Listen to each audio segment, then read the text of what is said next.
Hello guys, so here is where I was sleeping. You can see the ditch here, and I dug out this spot there and built a little wall there. So that was where I was sleeping. But let's go somewhere and have a little talk about the MSS. Hello guys, so I'm trying to keep you out of the wind, but I had my first night in the MSS in about -15 here in Russia, so I'll try and show you what I didn't show you last night, the setup and so on, and I'll try and show and tell some things about the MSS that I really haven't heard other guys speaking about. So I'll grab the camera and let's take a look. Here's the bag itself, the Gore-Tex bivy and the green bag. The black bag is inside. What I use this is like my multi-purpose mat. It's very thin. But I use that one. Then I use this much heavier, and it's quite hard actually, so it doesn't compress. It's very nice. And then I use this one. That's the camouflage folding mat. And it was mostly to make the sleeping bag do its own work, so make sure I didn't get any cold from the ground and the snow. You've seen where I slept. So I'll put the camera back on and tell you all about it. Compared to the night in Finland, where I was sleeping in -5, -6 only in the black bag and the bivy bag, and now sleeping in -15 with the green bag, black bag and bivy bag, it was a completely different experience. But I was also dressing completely different. I'm wearing basically what you see I'm wearing now. The Desert Storm night camo jacket with the liner. It's a very cool jacket, but that's another thing. And this grey wool, and inside a Japanese thin heat tech thing, and had these trousers on and some warm trousers and blah blah blah. So I was a bit overdressed, but I didn't get too hot. The thing is that wearing this much clothing, there's not that much space left in the black bag, because the black bag is actually not that big. I don't know if it comes in sizes, but that was a little bit of an issue.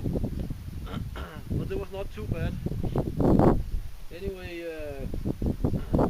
what I have an issue with really with this sleeping system is that you almost have to be covered by the bivy bag over your head, and I had really, because it was so cold, I really had a lot of condensation inside the bag, especially at the headspace. That was really not cool. So I'll try and show you what I mean if you don't know already. We have the bag here. It's quite large by itself actually. It's very tough to sleep with this system. Anyway, I have to learn how to do it maybe without covering up completely. And this green bag goes up quite a long way.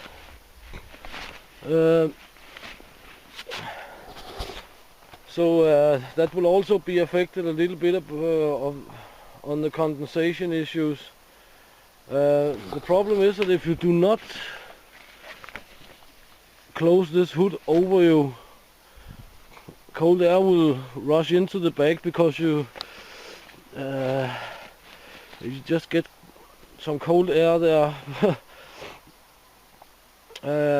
So this I will have to find out how to do, because you can cinch this part down where your head is laying in, but you cannot really. There's no drawstring in this channel here, and this is a new sleep system, except from the patrol bag.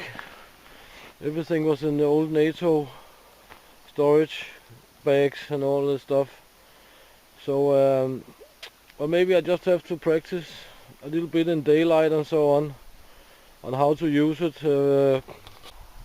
So compared to Finland, my first test of this sleep system,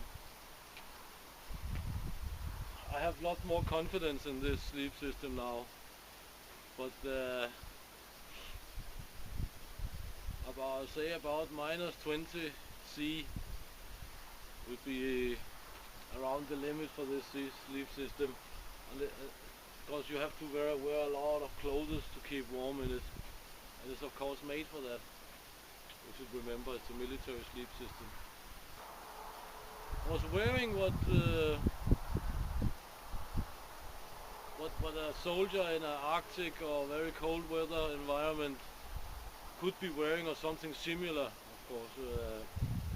But I was wearing way more than a soldier would wear while moving and so on.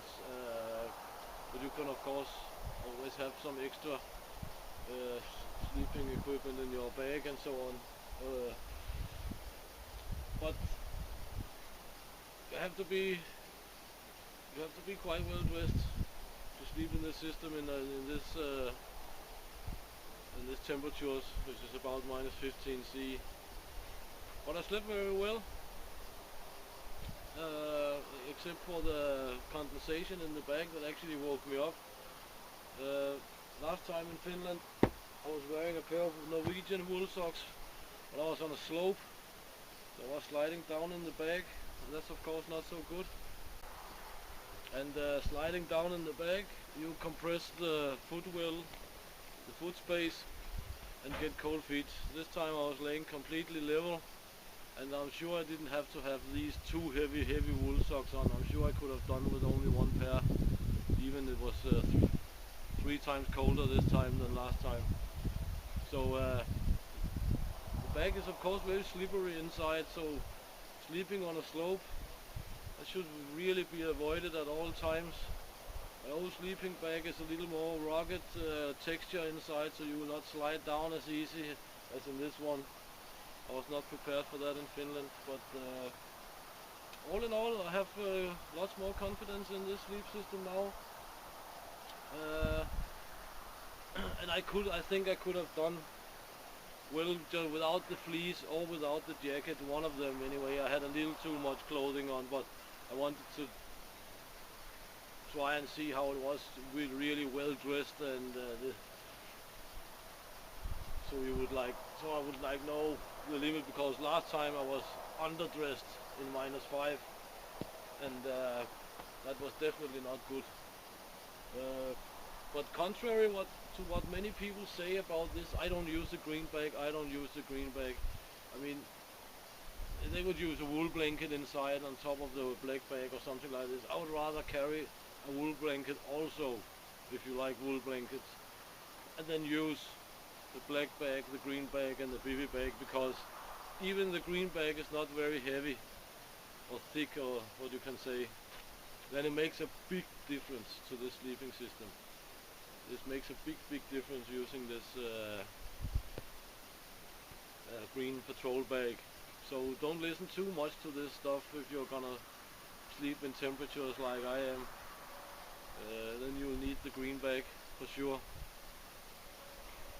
You might be able to do with a wool blanket, but I think it's easier to zip up in the green bag. So it was not that bad. It was actually quite good. And yeah, without shelter or anything, just laying on the ice and snow. So that's my second experience of the MSS, and I have more confidence in it for sure. See you guys.